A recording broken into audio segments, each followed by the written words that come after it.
اعوذ باللہ من الشیطان الرجیم بسم اللہ الرحمن الرحیم۔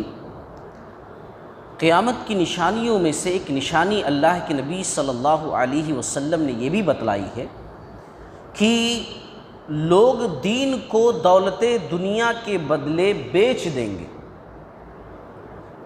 دین کی ویلو کم، دنیا کی ویلو لوگوں کی نظروں میں زیادہ ہوگی۔ اپنے ایمان کا سودا کر دیں گے۔ اللہ کے نبی صلی اللہ علیہ وسلم کی حدیث سناتا ہوں میں، ترمذی کی حدیث ہے ابواب الفتن کی۔ اللہ کے نبی صلی اللہ علیہ وسلم نے فرمایا قیامت سے پہلے شب تاریک کے ٹکڑوں کے مانند فتنے ظاہر ہوں گے۔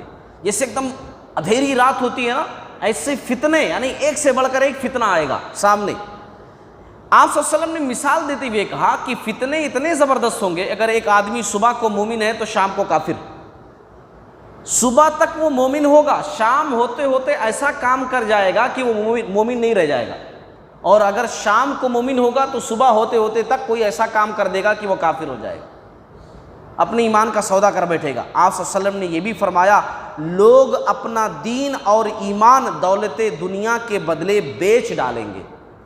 ایمان کی کوئی حیثیت لوگوں کی نگاہوں میں نہیں ہوگی، ایمان کی ویلیو نہیں ہوگی۔ یہ بات کہتے ہوئے مجھے صحابی رسول عبداللہ بن حذافہ السہمی رضی اللہ تعالی عنہ یاد آ رہے۔ عبداللہ بن حذافہ السہمی رضی اللہ تعالی عنہ عمر بن خطاب رضی اللہ تعالی عنہ کے دور میں، جب ان کا دور خلافت تھا، اس وقت روم لڑنے کے لیے گئے تھے، اور روم کے بادشاہ نے گرفتار کر کے ان کو پکڑ لیا، کہا عیسائیت قبول کر لو، اگر عیسائیت قبول کر لو گے تمہیں چھوڑ دوں گا۔ کہا کہ کسی معنوں میں بھی میں عیسائیت قبول نہیں کروں گا، میں دین اسلام کو نہیں چھوڑ سکتا۔ پھر اس کے بعد اس نے آفر دیا میں اپنی بادشاہت میں تم کو شریک کر لوں گا، تمہیں بڑا عہدہ دوں گا۔ کہا میرے ایمان کو تم بدل نہیں سکتے، یہاں تک کہ سختی کرنے لگا۔ تیل جو ہے گرم کیا، کہا اس میں ڈال دوں گا ورنہ میری بات مان جاؤ، کہا تب بھی نہیں مانوں گا۔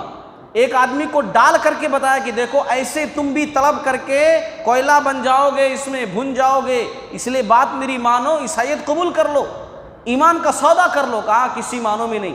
اپنے آدمیوں کو حکم دیا جاؤ ڈال دو۔ کڑاہے کے قریب جب پہنچے آنکھوں سے آنسو بہنے لگے۔ بادشاہ سمجھ گیا کہ لگتا ہے اب میری بات مان لیں گے، بلایا، کہا ادھر آؤ ادھر آؤ، کیا بات ہے اب قبول کرنا چاہتے ہو؟ تو کہا کہ نہیں۔ تو کہا پھر کیوں رو رہے تھے؟ کہا رو اس لیے رہا تھا کہ میرے پاس ایک ہی جان ہے، کاش کئی جانیں ہوتی اور ایسے ہی ایمان کے راستے میں لٹا دیتا۔ یہاں تک کہ وہ سمجھ گیا اتنا زبردست ایمان اور اتنا مضبوط آدمی۔ کہا ٹھیک ہے اب تم کیا کام کرو، میرے سر پر بوسہ دو تم کو چھوڑ دوں گا۔ کہا سر پر بوسہ دوں گا لیکن میرے ساتھیوں کو بھی چھوڑنا پڑے گا، اکیلے نہیں جاؤں گا، ساتھیوں کو لے کر جاؤں گا۔ تو اس کے بعد سر پر بوسہ دیا بادشاہ کے، اور سارے ساتھیوں کے ساتھ مدینہ واپس آئے، اپنے ساتھیوں کو چھڑا کر کے۔ یہ واقعہ جو عمر بن خطاب رضی اللہ تعالیٰ عنہ کے سامنے پیش کیا گیا تو عمر بن خطاب رضی اللہ تعالیٰ عنہ نے کہا تمام کے تمام لوگ مل کر کے عبداللہ بن حذافہ السہمی کے سر کو بوسہ دو، انہوں نے بڑا ہی اہم کام کیا ہے نا۔ آج ہم لوگ اپنے ایمان کا سودا کرتے ہوئے ذرا بھی ہچکچاتے نہیں۔ یہ کیسے لوگ تھے؟ دنیا ان کے قدموں میں پڑی ہوئی تھی لیکن پھر بھی ذرہ برابر ایمان کا سودا نہیں۔ آج ہم دکان پر بیٹھے ہوئے چند سکوں کے لیے نماز چھوڑ دیتے۔ بتاؤ نماز کا چھوڑ دینا کیا ایمان کا سودا کرنا نہیں ہے؟ ایک بالش زمین کے واسطے اپنے ایمان کا سودا کر لیتے، کسی کی زمین پر ناجائز قبضہ کر لینا کیا ایمان کا سودا نہیں ہے؟ جھوٹ بولنا کیا ایمان کا سودا نہیں ہے؟ رشوت لینا کیا ایمان کا سودا نہیں ہے؟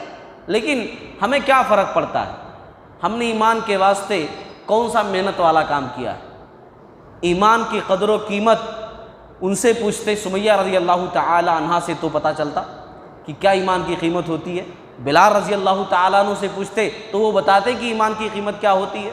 فرعون کی اس بادی سے ایمان کے بارے میں اگر ہم پوچھتے کہ جس کے سارے خاندان کو فرعون نے آگ میں ڈلوا دیا تو پتہ چلتا کہ ایمان کی ویلیو کیا ہے۔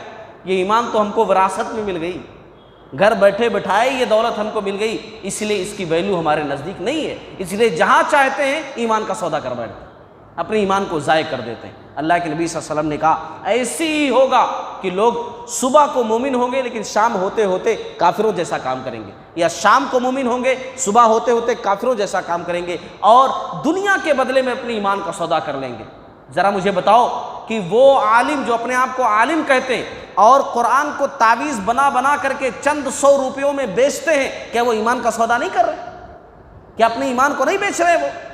کیا وہ عالم جو اپنے آپ کو عالم کہتے ہیں اور حق بات جانتے ہیں پھر بھی لوگوں سے چھپاتے ہیں، مسل کی بنیاد پر غلط بات لوگوں کو بتاتے ہیں، قرآن و حدیث کی باتیں لوگوں کو نہیں بتاتے ہیں اور اس بات سے ڈرتے ہیں سچ بتاؤں گا تو یہ لوگ مجھے مسجد سے نکال دیں گے، کیا اپنے ایمان کا سودا نہیں کر رہے؟ کیا یہ تمام کی تمام چیزیں اپنے ایمان کے سودے میں نہیں آتی ہیں؟ اور آج تو یہ کامن ہے، بڑے بڑے لوگ کر رہے ہیں، حق جانتے ہوئے بھی چھپاتے ہیں۔ اگر ان کو بتا دوں گا تو مسلک یہ مسجد فلاں لوگوں کی ہے، وہ لوگ مجھے نکال دیں گے، پھر میری جاب چلی جائے گی۔ یعنی ایمان کی کچھ ویلیو نہیں ہے، خالی روپیوں پیسوں کی ویلیو ہے۔ اللہ تعالیٰ کے سامنے کیا جواب دیں گے؟ تو اللہ کے نبی صلی اللہ علیہ وسلم نے قیامت کی نشانی یہ بھی بتلائی ہے کہ دین کو دولت دنیا کے بدلے بیچنے کا فتنہ عام ہو جائے گا۔ اللہ تعالیٰ ہر قسم کے فتنوں سے ہمیں محفوظ فرمائے۔